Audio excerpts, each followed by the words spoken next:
pergunta, acho que todos querem fazer hoje nessa conjuntura tão complexa do Brasil é: qual capitalismo queremos? Essa é a questão central. Não é se desviar.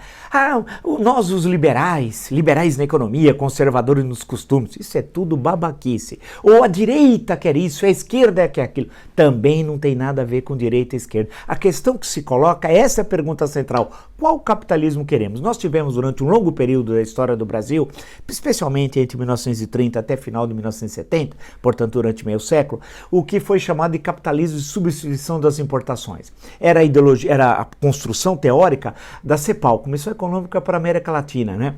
Criada pela ONU ali em Santiago, quer dizer, portanto, ela é criada em 48, o Brasil já estava adotando muitas dessas medidas muito antes de criar a CEPAL, né? A partir da Revolução de 30, mas o que interessa é que se formou uma estrutura capitalista no Brasil que levou a um grande desenvolvimento do Brasil, isso é inegável. Basta ver, por exemplo, entre tantas outras coisas, o desenvolvimento da nossa indústria. A questão que se coloca agora, nos últimos anos, né, que foram se aprofundando e chegando até 2019, é que nós vemos uma situação que nós estamos numa encruzilhada. Veja a questão da indústria. Enquanto no mundo a produção industrial no último quinquênio cresceu 10% positivo, no Brasil no último quinquênio caiu 15%.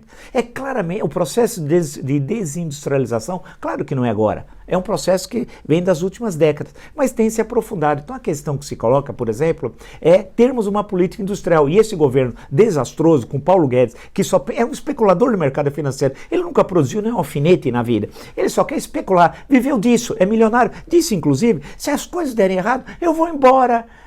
Olha a responsabilidade desse cidadão, né? Então a questão que se coloca é que nós precisamos ter uma política industrial. Isso é central para o Brasil, né? Por outro lado, temos que ter uma política agrícola efetiva, né? E nós não temos. Enfrentar a própria questão da infraestrutura. Temos de ampliar o mercado interno. São 210 milhões de brasileiros, mas para isso é condição sine qua non a melhorar a distribuição de renda. Não é possível termos 13 milhões e meio de brasileiros que ganham menos que R$8 por dia em extrema pobreza. Então, a distribuição de renda, melhorar isso, aumentar o salário mínimo, não fazer como o governo quer, congelar o salário mínimo, é essencial para ampliar o mercado. E ampliar o mercado significa o quê? Mais pessoas comprando, estimula o comércio estimula a indústria. Aí você tem todo um efeito multiplicador.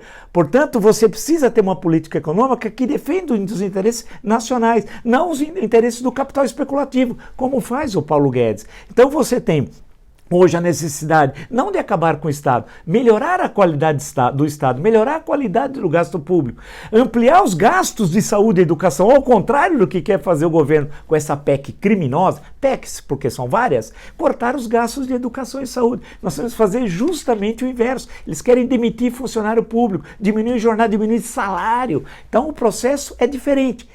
Nós temos de ter um Estado eficiente e num país tão pobre, tão miserável, justamente por isso que nós necessitamos de Estado. É de Estado, porque o Estado não é para o andar de cima, o Estado é para os andares intermediários e para o andar de baixo. É essa que é a grande questão. Sendo assim, essa é a grande pergunta. Não é entrar nessa discussão de comunismo, socialismo, liberalismo, é uma grande bobagem, direita, esquerda, nada disso. Nós temos de responder a seguinte questão: qual capitalismo nós queremos? Um capitalismo que defenda os interesses nacionais, né, democrático, né, que tem uma perspectiva de diminuir as enormes desigualdades sociais, que quer ampliar o mercado interno, que quer ter o controle territorial do país, que não submete a interesses estrangeiros, ou ter esse governo que está aí, um governo antinacional, antidemocrático, que coloca em risco a nossa segurança e a nossa soberania nacional.